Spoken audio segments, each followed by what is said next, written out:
should be able to find the link here really soon.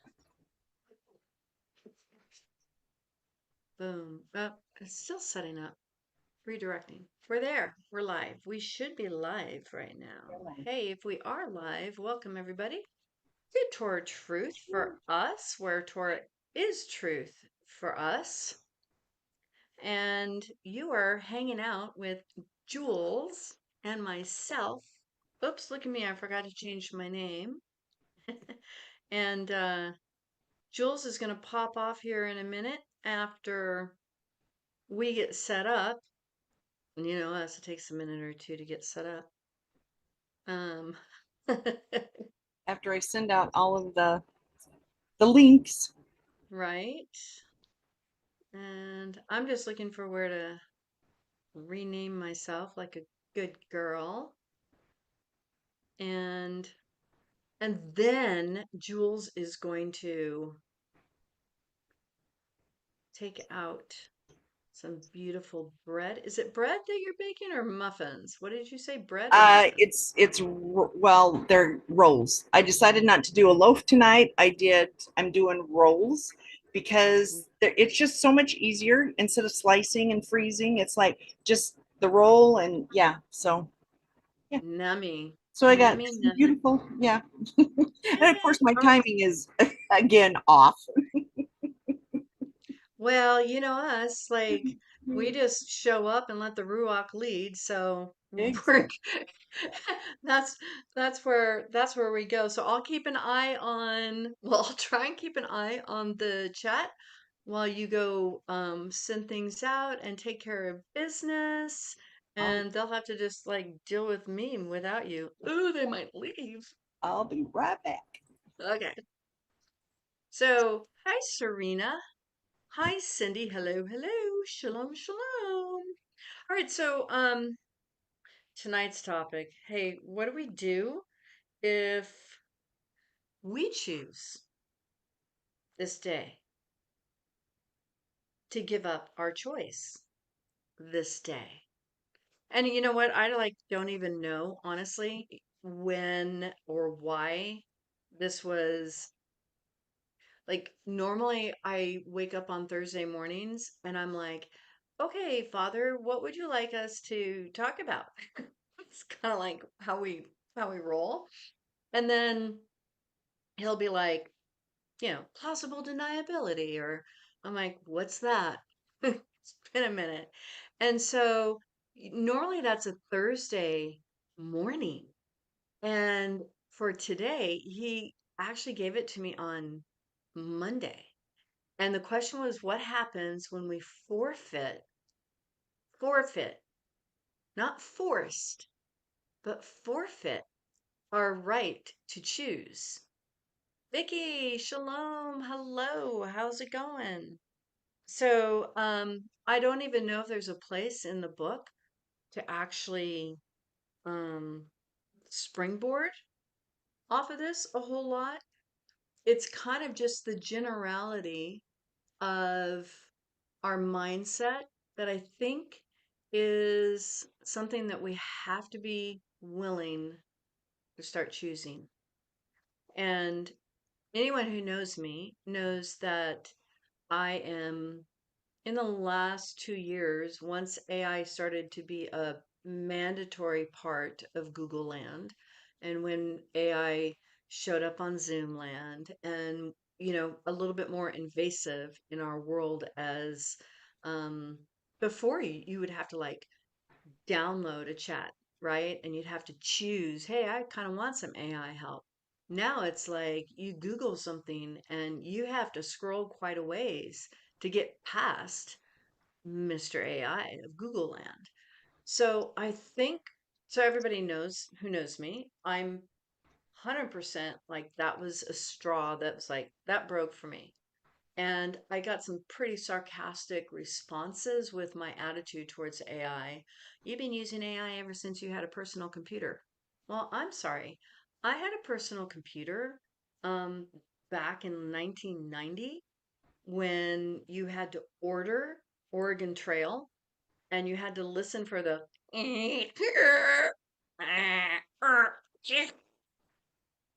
sounds for the internet for like a whole minute before it came on.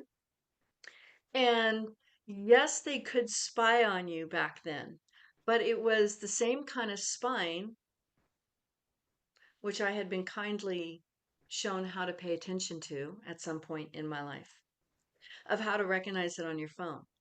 So back in that day, when you had a personal computer, it was not programmed to automatically spy on you without you knowing. So I adamantly reject that as even part of the argument because it's been progressive. And it was all the way into maybe 2008, 2009. Even with a cell phone, I could pick up when I was being invaded with listening ears. So AI, it's taken a minute for all of this to invade our space without us audibly hearing it or giving it permission to see us all the time.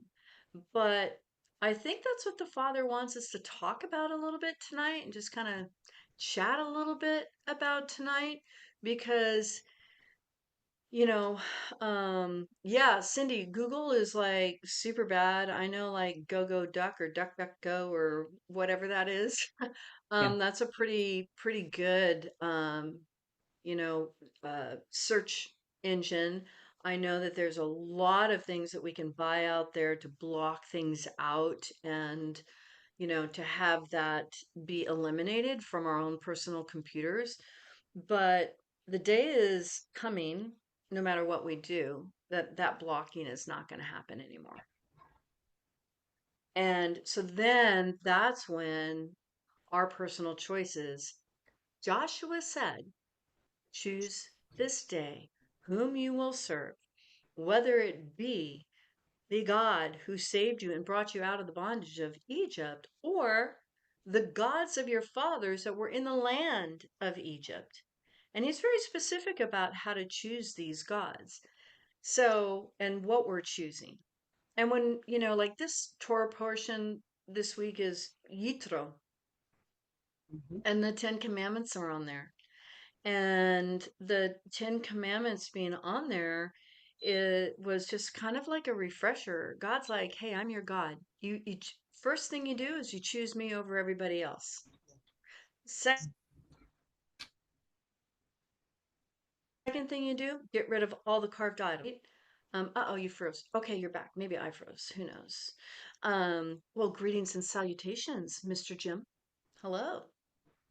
Um, Cindy said, are you able to take over? Yes. Yeah, I Okay, can now. okay, okay. Yeah. Cool beans. How So are the rules? How are the Cindy rules? used, Not to like change the oh subject, my but gosh. Well, I did not want to come in here because my kitchen smells fantastic. hey, this stuff is important. Meanwhile, I'm having turmeric tea. It's not going to be as fantastic as the smell of your rolls. Okay, go ahead. Yes, sorry. Yeah, so Cindy's saying she uses a start page for your search. Oh, start page on your computer. Cindy, clarify, please. I'm not sure. I think that's what you're saying, but if it's a browser, I've never heard of it. I just usually it's whatever's on my phone. Yeah, we'll like wait and see what yeah, I would be curious because first of all, I don't even know what Brave browser is. So that would be Oh, a good thing to so look Brave at. is a browser, just like DuckDuckGo is a browser. Oh, okay. Okay. Okay, so that's your browser, and then your search engines are like Google, Bing, and she's saying start page for her search. So I'm not sure what I've never heard of that one, and if it's something new and it's something better, then yay, well, I'll try it, right?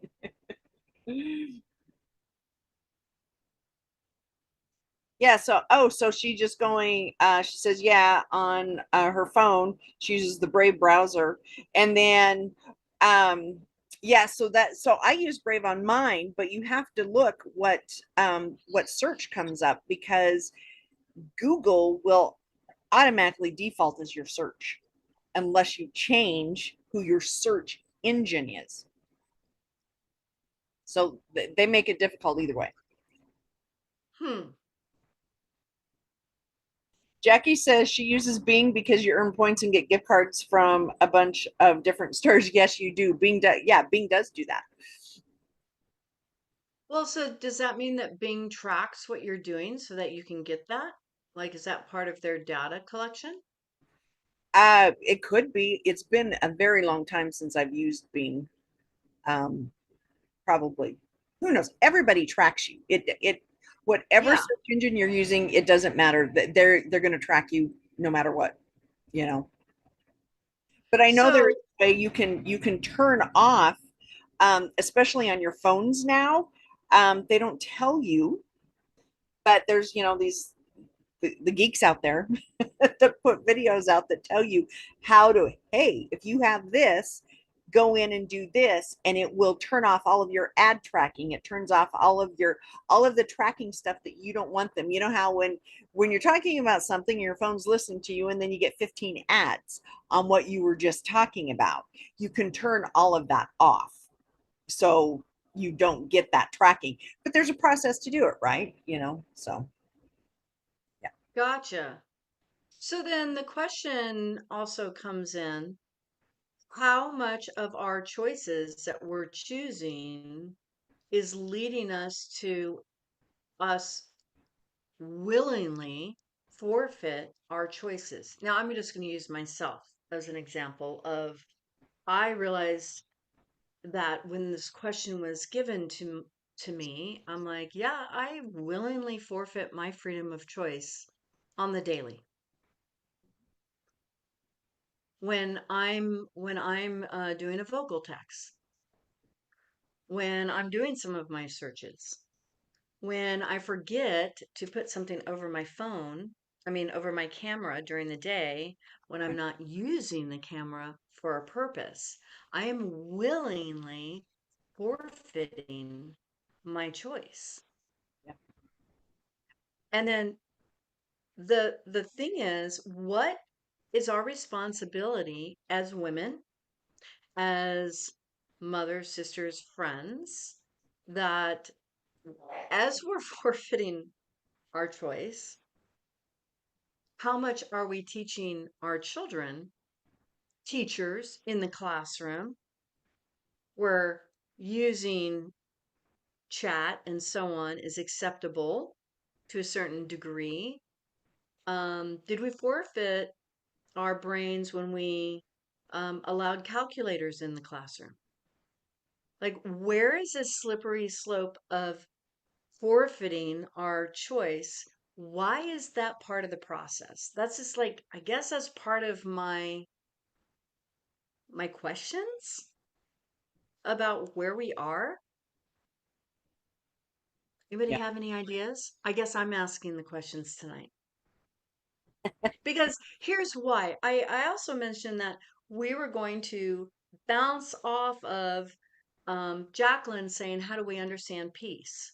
Well, if we're forfeiting our choice to follow what Yehovah says to do, what the Father says to do, what Yeshua says to do, that's going to be a subtle steal of our shalom. And I was like, okay, well, that's a good thing. And then honestly, after Monday, I didn't think about it till now.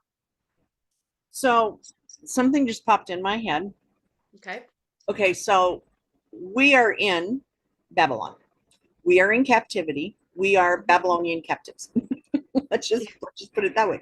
So if we look at what the Israelites, when they were in Babylon, when they were in the real Babylon, when they were in captivity, they had their choices forfeited as well. And Mhm. so the question is, how did they walk out what they knew, Torah? How did they still praise and worship and all of that with their choices being forfeited. We have to, and a perfect example of that is Daniel. Oh gosh, yeah, he rocks. He's so amazing. Daniel had choices forfeited for him. Like he Mhm. had he didn't have choices in a lot of stuff, but how did he get a like he was still able to do a lot of things. Mhm. He still worshiped, he still did all of that in that captivity. So I always like to look at where we are now, nothing new under the sun, right? Just in a different environment of it. How much more captivity are we in? Because we have these lovely little things that are basically our prison bars, our cells, because we can't do that, you know, so how do we how do we get through that of having those choices forfeited? I guess I'm looking at the, you know, yes, the answer is yes, that yes, we do. How do we still worship and praise and walk out and follow Yeshua and pick up our cross and all of that while we are in this captivity? Does that make Okay, sense? so you think, yeah, oh, absolutely. That's awesome. I'm gonna just keep building on this whole thing with Daniel because one of the things about Daniel is that he also bridges the book of Enoch with the Aramaic, the Chaldean, Mesopotamian, Babylon understanding of what a watcher is with what a son of Elohim is. So there's a lot of connections that happen in and for and by and through him, right? And so,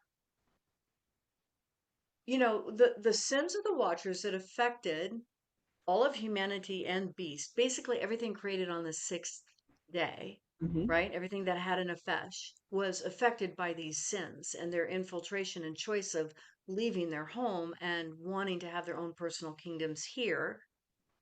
It still haunts us today with the evil spirits that, you know, can you imagine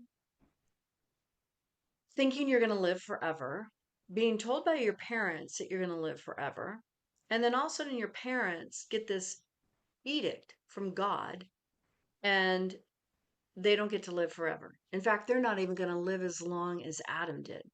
They're only going to live 500 years. And the parents are going to watch them die. Everybody's going to be like, yeah, no way. I'm an eternal being. My dad's an eternal being, right? Like, I have Yeah. the best of both worlds. I have the best of the flesh and the best of the spirit. And then they find out, yeah, not so much because you have just the little spirit. When you die, you stay and Yeah. you die. But there's no place for your spirit because the only place that the spirit is permitted to realm freely is without sin. So, how much of this AI invasion, which is um, becoming, we're already being introduced right to the next level of Mm-hmm. it's being an agent. So we're past chat GBT. Yes. So how much of this agent AI represents the desires of these demons who are desiring to be human, to desire to feel human, to have those relationships with human and then destroy the human they have the relationship with. I think there's a massive connection that we have to almost willfully be blind to because it's like just too much. So we go la la la la la la la. You know what I mean? Yes. Yeah. Well, and the fact that within this AI, um, they have AI friends, Yeah. like, right? So the desocialization of society is well underway. Yeah. Well underway. In every culture.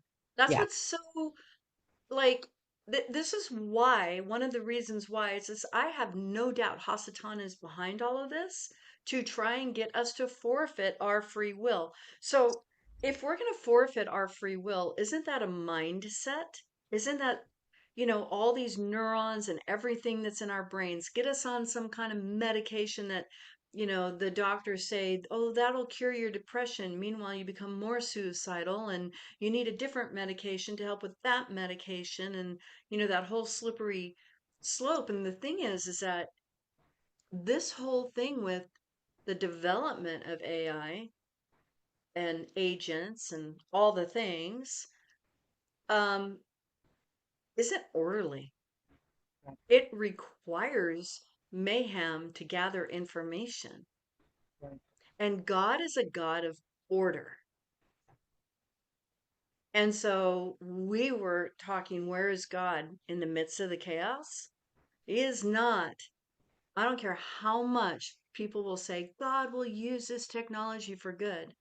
No, he won't, because this technology is in the face of God, just like those who were in the face of God back in the day. right. Yeah. So, Serena's answering your question. Why, why do the little Yay. kids want this? She's like, because they want to be omnipresent. Yeah, I believe. Yeah, 100%. They want to be able to be everywhere and yeah, and all of that. And Vicky's saying, we have smart everythings, refrigerators, like, right? Everything. It's not just a smartphone anymore. It is a smart anything and everything that you possibly could, which goes to the um, EMFs and all of that. That the second layer of all of this technology. Mhm. So, Well, here's a tough question. Let's start applying this to today then. This is awesome. How many of you out there would be willing, how many of us would be willing to buy a used car that isn't a smart car with the automatic controls that will help you drive in case you black out? Because, of course, it's there to help you, right? How many of you would be willfully willing to buy a used car rather than a new car so that you are choosing not to have a smart car? oh, I wouldn't heartbeat. Yeah, me too. Yeah, But yeah. that was a cheater question for you because I know you. Well, But and maybe I and maybe I'm going to that's a put tough Vicky on the question for spot. some. Well, I'm going to put Vicky on the spot because we've talked about this before that she had an old truck, and I can't remember what year that she was talking about. And she was like, man, I would love to have that truck back right now. Instead of instead of the truck with, all of the fancy gadget, and all of that, you know, we had to put the motor back in our window this, just a few months ago. And I'm like, man, remember when we didn't have to worry that all you had to do is crank the window up and down, and you didn't have to worry that your window wasn't going to be going up and down and the motor was going to go out and like all of that stuff. And people look at that as if that's a bad thing, and yet it was so easy that if that cranker wasn't working, you just take off the side of the door and you Yeah, fix it and you put the door back on. exactly. Yeah, Vicky says it was a 55 Chevy truck. Yeah. Oh my gosh. See? Like, okay, so 2 years ago, maybe three, coming on three, I went looking for a new Prius because my old Prius had 600,000 miles on it, and the poor thing just gave me everything she got, and it was time to put her away and let her, go rest in peace. And I had to go, first of all, I couldn't find anything without a ton of mileage below 2020. But I can honestly say that there were, sorry, Toyota, for outing you. There were Toyota dealers in my area that scoffed at me and literally in my face made fun of me that for the same price as this 2020 that I got was available brand new with all the bells and whistles. Like scoffed. as if their bullying me can make me do that. But that's how many of us are willing to, you know, get rid of our smart refrigerator, get rid of our smart, Yeah. if it comes to push and shove. That's that slippery slope of, I think, of forfeiting our will, Yeah. right? Yeah. So when Jim and I had to get a new refrigerator this Oh last yes, summer, yes. Hmm. we were looking and the model that we got, it's like it's got internet connection on it. It's not a smart one. Because I said like absolutely not. I don't want to, but you can connect it to the internet, right? Which Hmm. then there's an app. So here's the thing. It's a semi-smart one, I guess, because there's an app that you can connect to, and then it will do the same thing that a smart one will do. It's just not displayed on your refrigerator. And so when we were buying that, I'm like, wait a minute, whoa, whoa. Does this have to be connected to the internet for it to like work? Right? He's like, no, you don't have to connect it. I'm like, good, because that's never going to happen. So then we ended up buying a dishwasher. Same thing, like a Oh wow. dishwasher. Seriously, I'm like, why do I need Okay, well, okay, now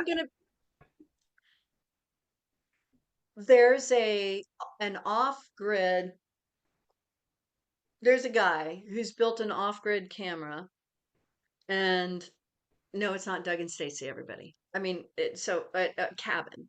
So it's somebody that probably nobody here watches. Anyway, he's built an off-grid cabin or small home, anyway, a place to live. And it's been really fun to watch him build it over the last year. Because one, he's not a builder, so he makes a lot of mistakes and it's just kind of cute, right? But he's very honest about it. But the other, like a couple of shows ago, he was testing lights and doing stuff like that, and he got his phone out. to? Everything in his home that's off grid, that he's had to work so hard to be off grid, is connected to an app that runs everything conveniently for him, so that if he travels and he's on his Starlink, he can still check on the home. He's not off grid. Not off grid. That's not off grid. That's being very much in the grid. Very, it's just a different grid. So then there's that slippery slope. Are we forfeiting our free will because we don't even understand what a grid is and what it Right. means to be on or off one, Right. in or out? Right. Yeah. Vicky says something very interesting. She says, even if we get rid of our smart devices, you walk outside, cameras are following you everywhere. Yes, there are cameras everywhere. I don't know if any of you remember a TV show that was on many years ago called Person of Interest. Oh gosh, I actually really, really like that show. Very good But show. but it's very scary. It was a very good show and very scary. And I look at this now going, okay, this was predictive programming on, they were trying to um, get you to, oh, it's good to have these cameras because they follow they can see if there's going to be crimes committed, yet like okay, that's what they want you to do. How many movies have there been about that? Like I was thinking of the one today and I can never remember the name of the show, and it was The Minority Report. yes, that's the one where all of that, right? And you look at all of these shows that are like programming you of things that are coming, that we're there right now with this stuff. I'm Mhm. very close, and but they're programmed for us to say, oh, this is good for us, this is going to help society, this is good, it's all for our benefit. But yeah, taking away our choice. Yeah. Like Okay, so my choice, I I don't want to be on camera. I really love how the Ruach is just kind of guiding us through this, because I was like, I have no idea how this fits into anything we've been doing up until this point, but it just dawned on me while you were talking about. person of interest and Minority Report. So I'm going to say it's on page 173. Okay. So one of the things that I think we've been dumbed down about when it comes to the sins of the sons of Elohim, eternal created beings, invading, they invaded our creation. Yeah. Okay, this is beyond Adam's sin of not listening to God's voice. This is way bigger than that. This is an invasion. And they invaded. Yeah, they're an army. They're an army of hosts. They're, these sons of Elohim's of hosts. They're an army. They came down, they invaded, and they expected to take over and eventually only keep enough human women to help them keep procreating if necessary. But maybe, they'll just self procreate after a while. We don't know. Yehovah did not allow them to get that far. But here's one of the things that Enoch said that God said to them: you should intercede for men. That was their purpose. That's what they were created for. Just like what you're saying, that we were being sold a bill of goods because, hey, we're here to help you. We're here to serve you. We're here to, like that was their purpose. Yeah. So no doubt they came with the same, and we're going to make things so much better with you. They're all used to it, all the things. And it continues and says, and not men for you. Wherefore you have left the high, holy, and eternal heaven, lain with women, and defiled yourselves with the daughters of men, and this corruption began the disobedient actions of the angels. What is being sold to us is what you just said. We're going to help you. We're going to come into your home. We're going to be that maid that you like and talk to. We're going to give you positive affirmation. We're going to be your boyfriend. We're going to be your girlfriend. We're going to help you with your homework. When your mom is too busy to say nice things to you, we're going to say nice things to you. Yeah. That's the lie they're selling. But what are they really doing with this whole AI? They're invading humanity Yes. once again. Yes. Yeah. Yes. Yeah. So so Vicky's saying, many of the movies from the 70s, 80s were predictive programming. They showed us what was happening, Stepford Wives. I mean, you got all of these, right? It just popped onto my head. One of the most innocent things that you could probably think of, the Jetsons. Oh yeah. Like, look at these cartoons that as children that were programming us. Mhm. Yeah. And we want to have robots. Absolutely. Oh my God, who didn't want a Rosie to clean for you? I mean, I come mean, on. come on. She did everything. She does everything. And and she's like, she didn't complain. There was a couple episodes where she complained and they had to go in and fix her. Yeah, right. So let's go back on the topic of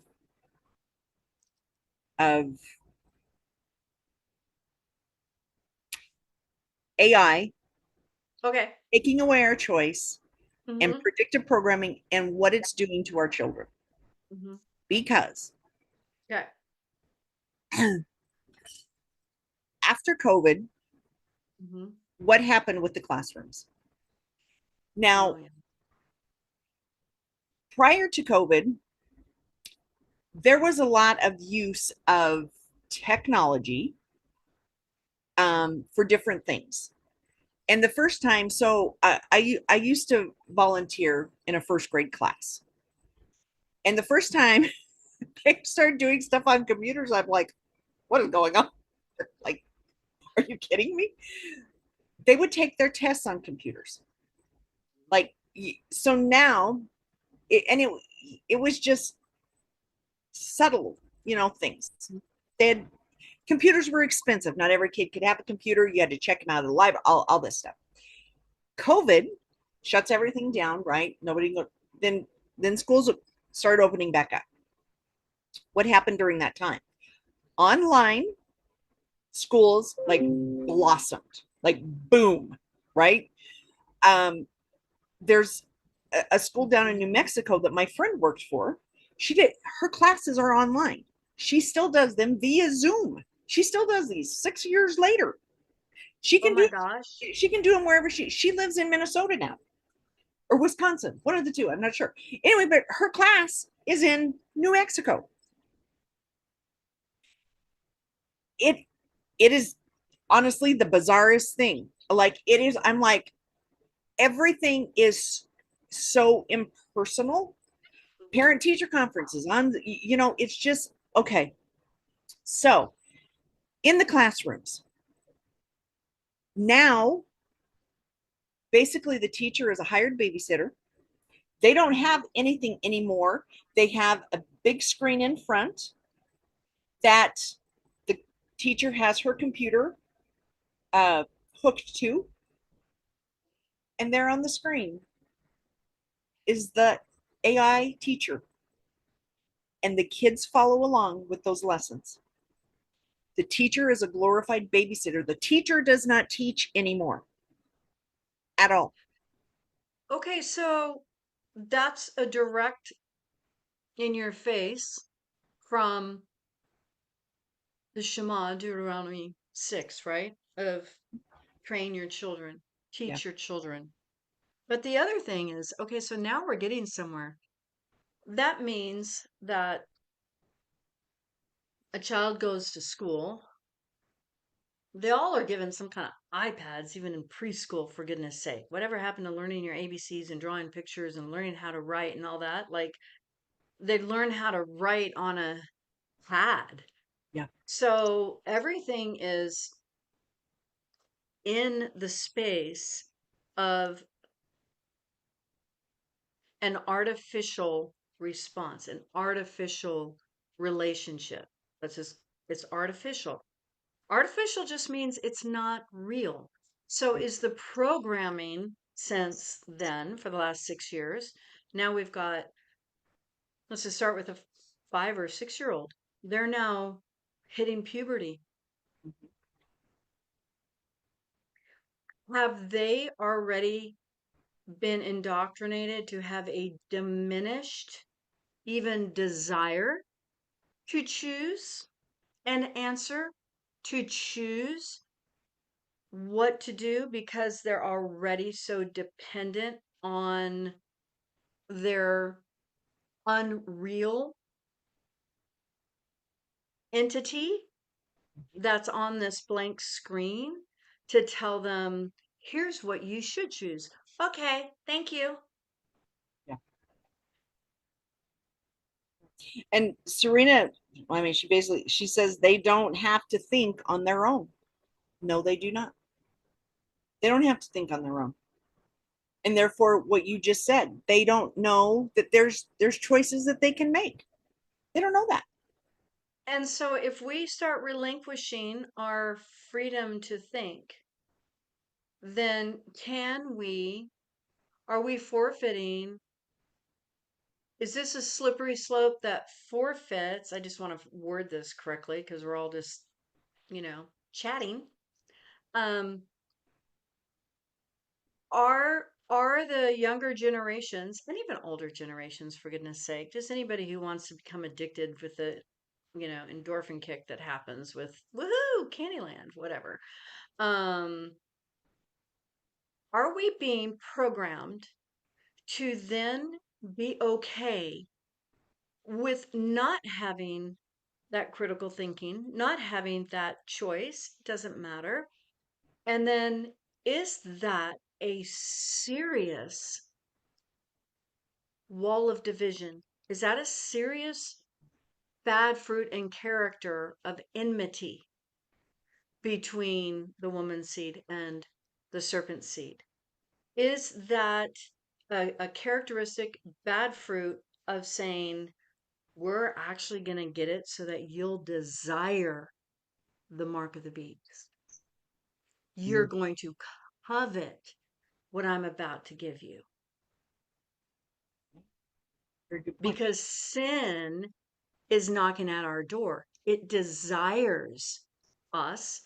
Jehovah says, but you must learn to master over it. You're the ruler of that. Yeah. Yes. What's in the comments? Go. So Vicky said that she read an article that 33% of young adults would rather have a relationship with an AI than a real person. Oh my gosh, that just breaks my heart. Yeah. The desocialization of humans. So yes, so here this leads right into that. So how many of these 33% of these young people, and that's just, that's just when they have these studies of 33, they have like, I would like to know how many of these young adults was this out of 100, like how many young adults did they actually interview on this? But 33%. Okay, so that's a scary amount no matter how many they're doing, right? They would rather have an AI relationship because they don't know how to interact with a person. So when the um, mark of the beast comes on and all of this, they are going to be the ones who absolutely are going to, yes, we're, because they want that relationship. And if the mark of the beast and all of this, if Revelation is playing out in the AI era of all of this, it's going to be very easy for them to make that choice of whom they will serve. It's going to be that choice. They don't know that there is a choice. That's the thing.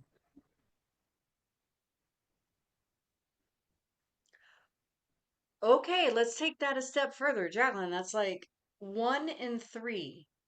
So statistically, that means at least one and probably two of those three have some kind of a home background of quote unquote religion, whether it's Catholic or Protestant or Mormon or, you know, Latter-day Saints or Torah or whatever it might be, however you want to, call it, Messianic, whatever. There's a high probability that at least 50% of those 1 out of 3 kids is living in a home that espouses some sort of religious atmosphere. Within that, let's just take away, okay, if that's 50%, and I'm just like going on what stats usually feed us. So let's say 1 in 3 of those kids then, um, let's go a half out of 3. So 1 out of 6. 1 out of 6 kids come from a home that believes in either Jesus, or Yeshua, which means that Yeshua made it very clear to his followers, if any of you harm even the least and youngest of these children, uh-oh. Yeah. So that brings a greater responsibility, I believe, upon on the parents today. Mm-hmm. And for those who are done parenting and are in the grandparent stage or the aunt or uncle stage or the no kids stage, but we have friends who have kids stage, that we too have a very big responsibility, like it's required of us, to at a minimum support these parents to be strong enough to not have this be part of their homes, to give their kids a chance, even if it's not our kids. Yeah. Because aren't we supposed to be showing how through the chaos there's mercy and there's Yes. grace? God is present. So, okay, there's this chaos of what's happening in school. There's chaos what's happening with these agents and all the things. And people are going to lose jobs. And, a drone war is going to go on. And some drone's going to go like AWOL, you know, because he thinks better, right? Like we don't know. But in the midst of that chaos, aren't we supposed to be sharing, hey, set yourself apart because everything is coming, but the guarantee we do have is the example of what happened in Egypt. Yes, my people are going to experience some of the issues at the beginning, but the rest of the time, I'm setting them apart. I'm covering them. They're going to have light. They're not going to have these issues in their camp. And then I'm going to set them free. And I'm going to put a pillar of flat fire and a cloud between the two of you. And then once they're safe and sound, I'm going to take you down. How important is that to give our kids and each other, let's face it, and each other, the confidence that we can live that way and set ourselves apart? Yeah. Is Goshen today every single home that says they believe in Yeshua, Jesus? What does Jacqueline have to say now? Everybody's quiet. Oh, I shut everybody up. I hate it when I do that. Sorry, everybody. I get on a roll. I get excited about our responsibility because we are empowered. We're Yeah, empowered through the authority that Yeshua has, not our own authority. We don't want to take it into. I get excited. absolutely. Yeah. I had something on my head and it went. Oh, Oh, boo. I'm sorry. I spoke too much. Let's see no, if we can no, pray you're and get fine. it back. No, you're fine. Oh, so I wanted to take this back to Qeren-happuk, Okay. and go,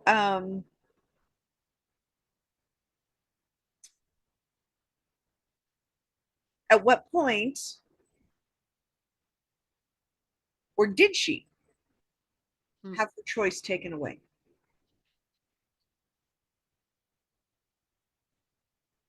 Or was that, or were her choices her choices, and she could have made the choice to stay with Yahweh? Yeah, I think that the way I wrote her story, because none of us know, I tried to, like make it as real and applicable as possible.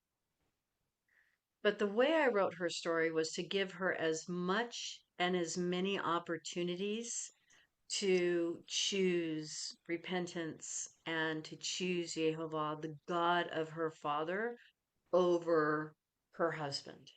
Yeah, And I think that when Azazel gets chained up, I think that at that moment was her final time of choosing this day whom she will serve because her husband's no longer a part of it. The first generation of, you know, all the guys, all the Titans have died. All of the gods have been chained up. And now we're just dealing with the second, third, well, really the third and fourth generation. And they were evil. And she would have had to willfully accept their evilness.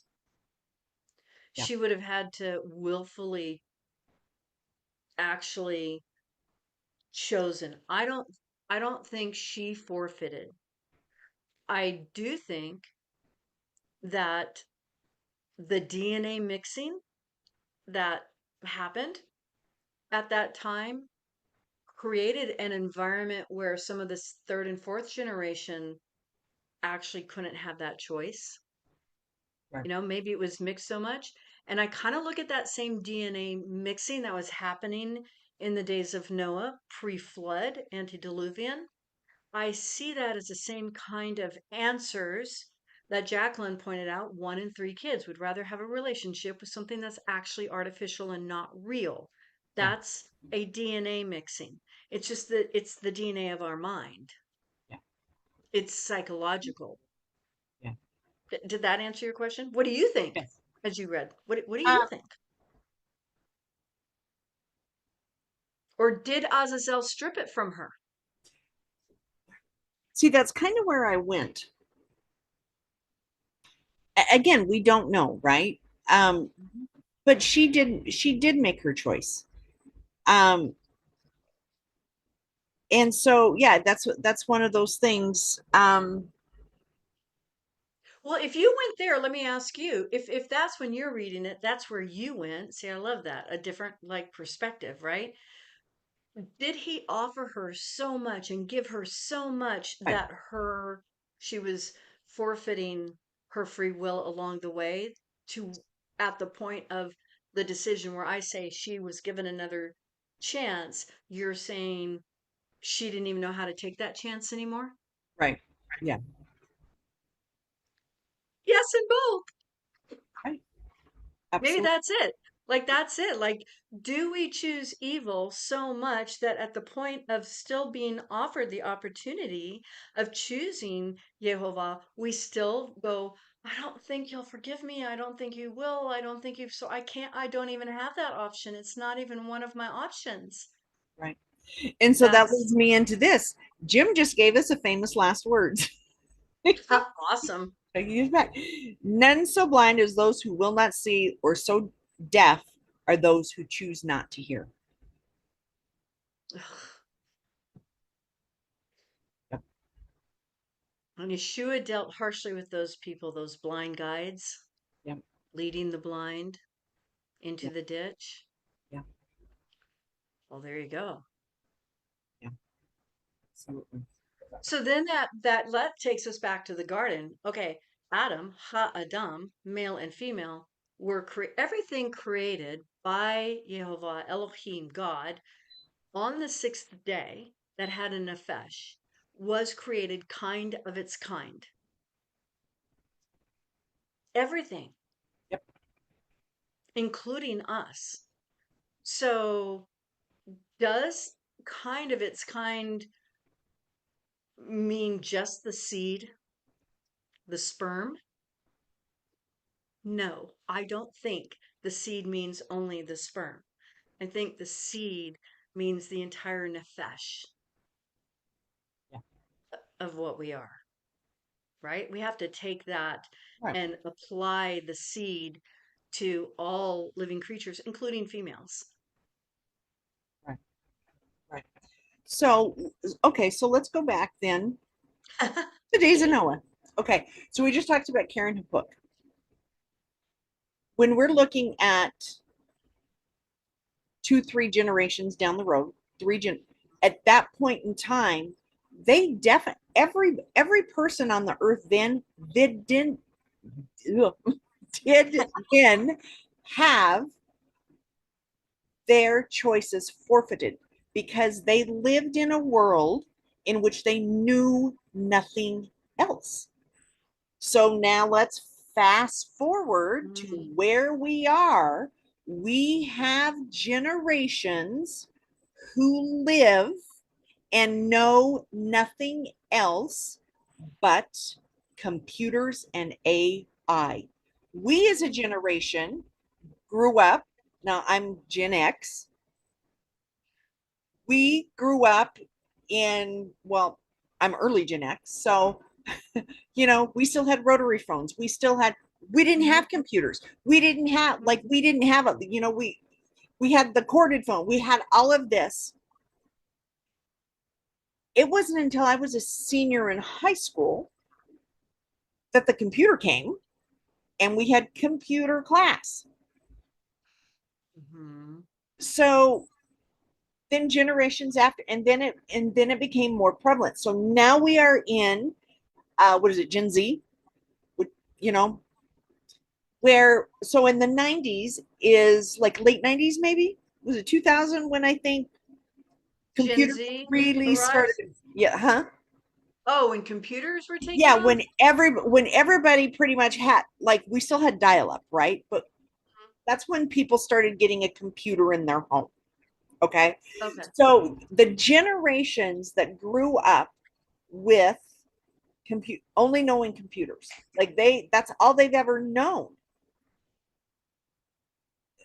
I look at them as equivalent to the generations of the days of Noah, in which they grew up, they were in a time period in which that is all they knew. So their choices were forfeited because they knew nothing else. These kids today know nothing else. They don't know what it was to not have a computer, to not be online, to not have a smartphone attached to their face. You know, all of this stuff. We are in the days of Noah, in which the choices are forfeited because they know nothing different than how it used to be when there were choices. That's profound because I can't disagree with that one little bit. You know why? Because what does AI do also, Jules, with that technology or the agents or the teaching anyway, all the technology? It is teaching. First of all, we have to acknowledge that AI cannot be good because it's artificial and it's not from Yehovah. I'm Exactly. sorry. Everybody out there who wants to say AI is okay, at the level that chat GDP and all the things are happening where it's a control thing and it's an invasive part of our lives. If you're teaching that as a Christian pastor or a Torah pastor, no offense, but shame on you. Like stand up because what you're saying with this days of Noah is that it thanks, babe. He could see I needed to do this. That's love. Um, that's so funny. We keep it real here. Um, the goal, the goal, one of the goals with the Watchers, with this whole invasion by them, was to have man's thoughts on them, which is evil. It, and let's face it, evil is just not good. Evil has to be defined by how God Yeah. defines evil, not how we define evil, but how God defines it Yeah. in his word. Because if we believe in Yeshua, Yeshua is the word made flesh. Yeah. So we better find out what the word, how the word defines Yeshua for us to follow him. But anyway, back to everything that you're saying. You are so wisdom bomb. Um, because we're not too far away from man's thoughts being on evil continually and justifying it because man's thoughts are on the thoughts that their agents want them to think. Yeah. Right. That's scary, Jules. It's very well. So then what's the next thing? Because now we've got, okay, so we've got all of this AI, all of this stuff. We got 33% of young people who would rather have a AI relationship than somebody in person. So then we have AI interface, and it's gone beyond the VR goggles anymore. Like that's a thing of the past, the VR stuff. Like that's Yeah. not they've gone VR 14.0 or whatever it is, where it's now, that you got the glasses. So what's the next step? They're already implementing it, and it's AI interfacing with an implant in your head. Yeah. And what is that? Because you're going to have your consciousness downloaded. If your body dies, you will live forever because you can then have, you know, all of this. Your The consciousness will go subtlety. on. Yes, the subtlety of you can be a god and your body's going to die. So, what good is that? Well, I'll tell you what good it is because you need your body in the resurrection. We're a new creation in our body. Yeshua shows us what we're going to be like. We're going to be the best ever. We're not going to decay. We're not going to need a chiropractor. You know, like Now, I love my chiropractor, but it would be nice not to I have mean, to I go love my every week. chiropractor too.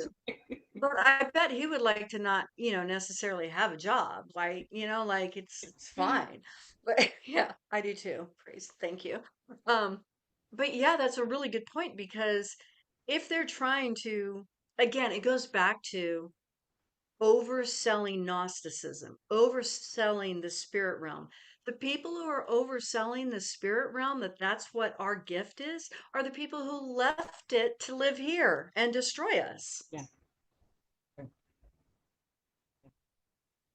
But we feel uncomfortable being taught that. And so then we feel uncomfortable talking about it and recognizing it. But it's like the moment we recognize it, hello, no wonder Yeshua went down to Sheol and preached. Right. He's like, hey, by the way, I got the keys now. Right. Yeah. So, does anybody have questions, comments? I know we got Because if pretty quick. we got deep so fast, that was like scary. Yeah. That like went real deep, real quick. In Matthew chapter 6, Yeshua says, um, truly I say, and he says this 3 times, and this is about just rewards, okay? And our choices of not choosing God, not choosing Yeshua, choosing a reward that's here on earth. Well, I'm this AI forever consciousness is actually a reward here on earth. Right. So it fits this, but 3 times in Matthew chapter 6, Yeshua says, truly I say to you, they have their reward in full. What does Paul speak about over and over? The goal of our salvation, finishing the race. The goal of our salvation, every time in context, in the fullness of context that Paul talks about that, is after the resurrection. Yeah. We're just supposed to be really trying to help each other out and love each other and do our best to, you know, live the way that the Father would want us to live within our environment, within the people that we have, because our reward is Yeshua post resurrection, after the resurrection, but we all must die. Yeah. Oh, Vicky has a question that, oh, how do we help these kids when we as adults who know better are on our phones and computers? Lead by example, right? Ooh, dang. Mm, Unleavened. yeah. I mean, we're coming up to that season, and there's a reason. And that unleavening is, as we know, the physical unleavening is very good for our bodies. Yes. But Yeshua makes it very clear that the spiritual unleavening is what we need for the rest of our nefesh.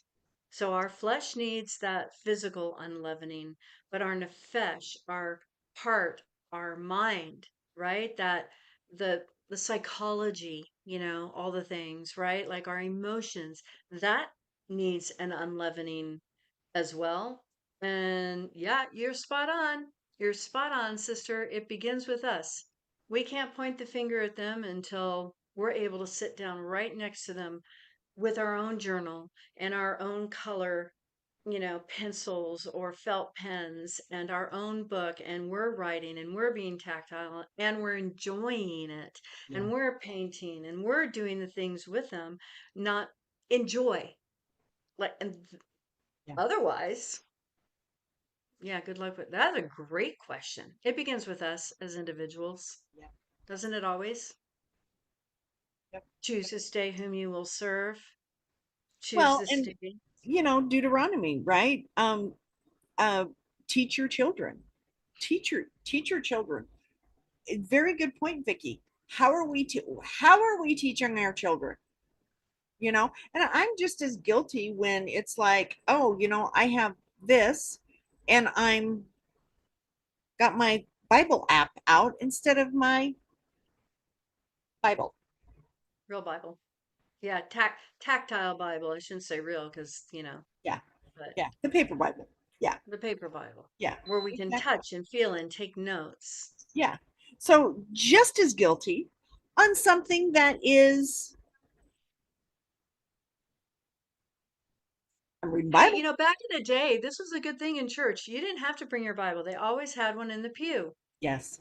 So where is that, in our core of fellowships in our churches today? Everybody relies on their own phone. No, here, let's have a no phone zone. Oh, let Everybody me tell please you, put their I have phone down. tried to do that at our fellowship. Can we check our phones at the door?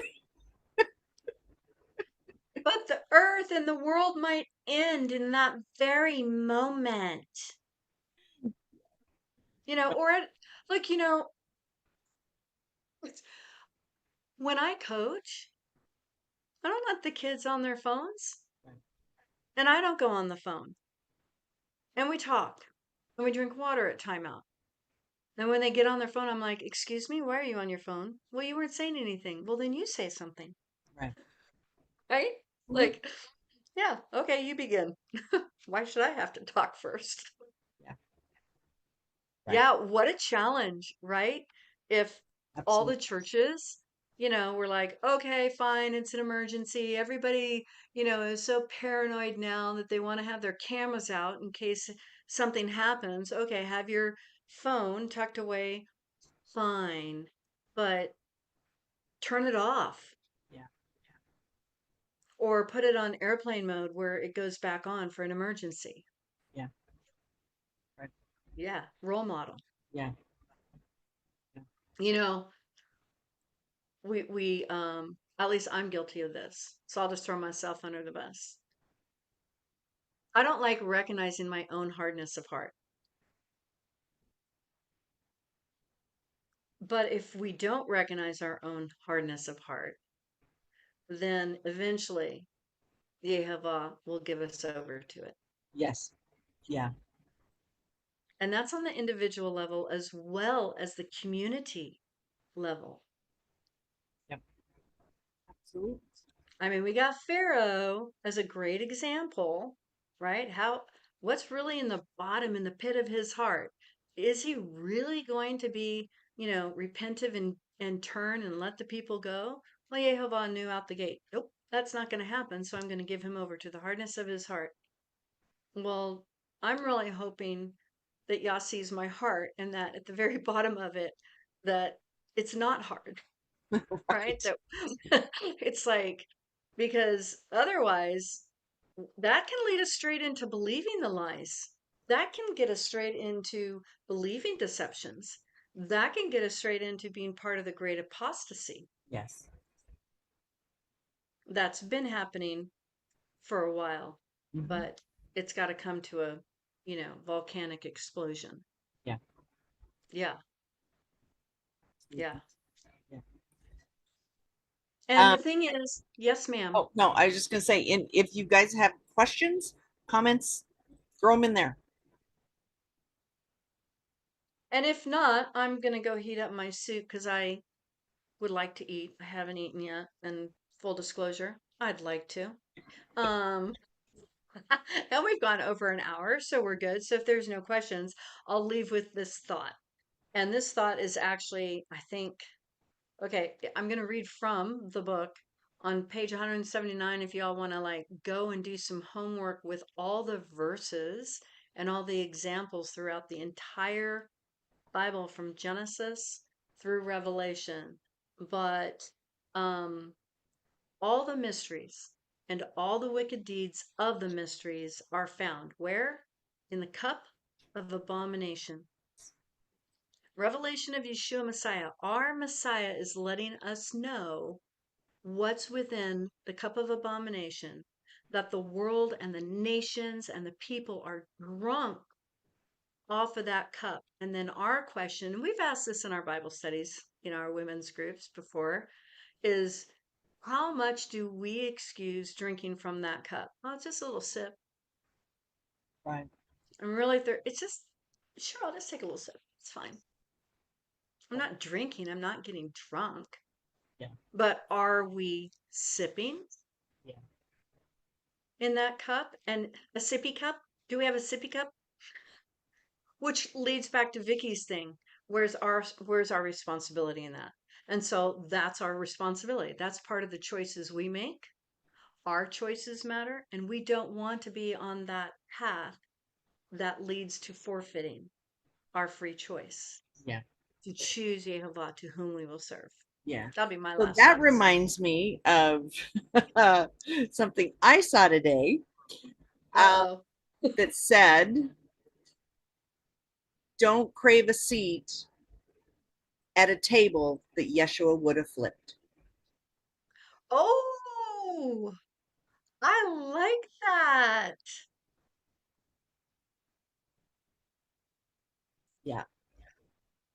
That should be a famous last word. That should be on a t-shirt. That's a t-shirt saying. That is a t-shirt.